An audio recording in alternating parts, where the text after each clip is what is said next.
La prière doit avoir une très grande place dans la vie d'un enfant de Dieu.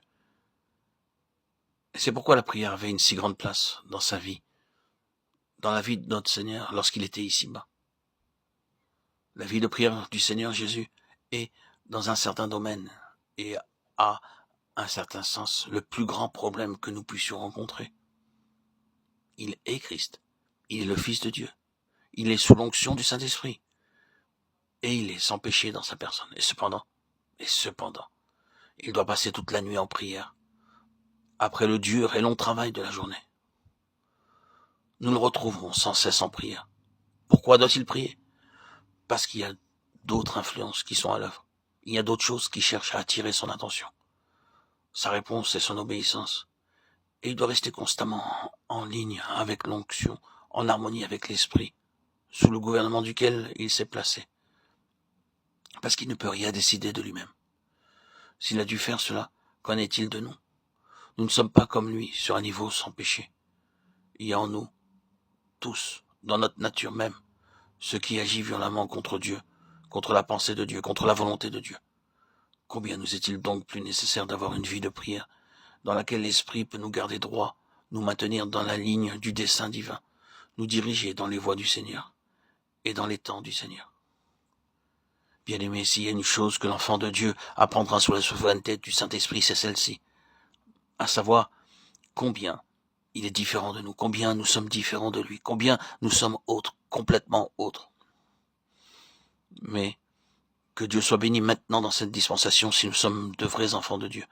Celui qui est entièrement autre que nous n'est plus seulement objectif, il est en nous. C'est la seconde phase de cette haute nature. La première phase, c'est le fait de la différence. Voulons-nous accepter ce fait? Voulons-nous maintenant à ce point même, en cet instant même, reconnaître simplement ce fait? Le Seigneur Jésus est entièrement autre que moi, alors même que je pense avoir parfaitement raison. Il peut cependant être entièrement autre. Je ne puis jamais m'appuyer sur mon propre sens de justice avant de lui avoir soumis ma justice.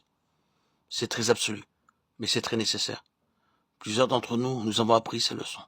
Nous ne parlons pas de ce que nous avons tiré d'un livre, nous parlons de notre propre expérience.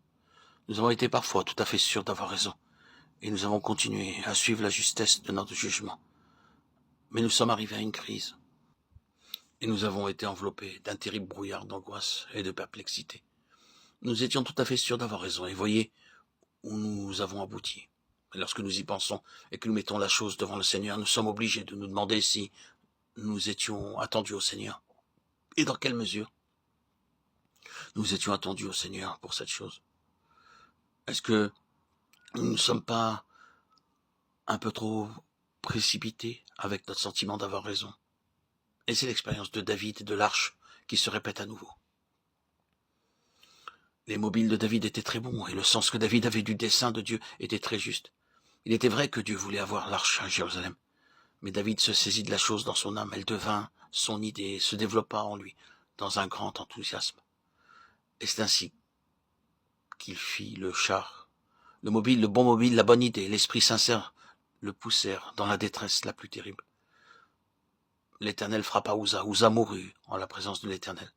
Et l'arche fut conduite dans la maison d'Obed-Édom pour y demeurer. Tout cela parce qu'un homme avait eu une idée bonne et juste, mais sans s'attendre à l'Éternel.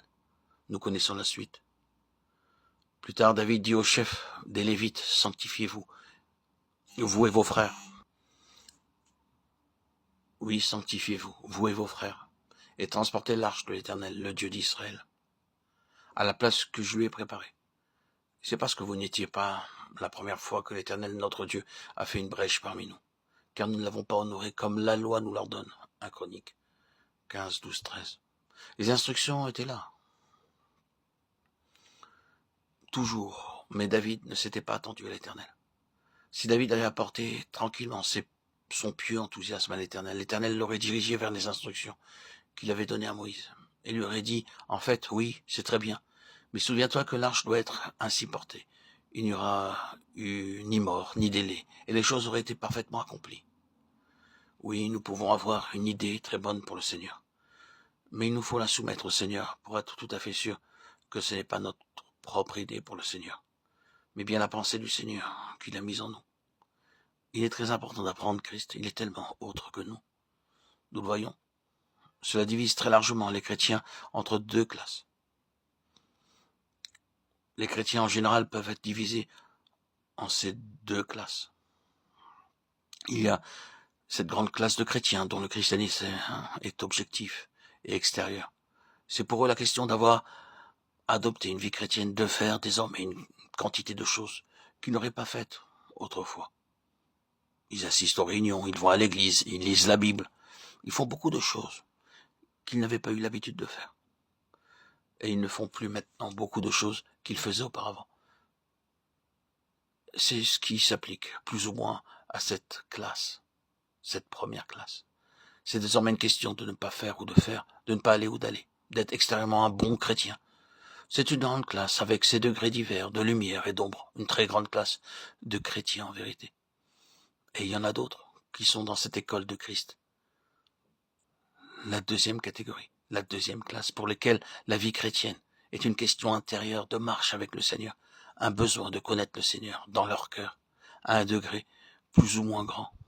C'est la nature de leur vie chrétienne, une réelle marche intérieure avec un Seigneur vivant dans leur propre cœur.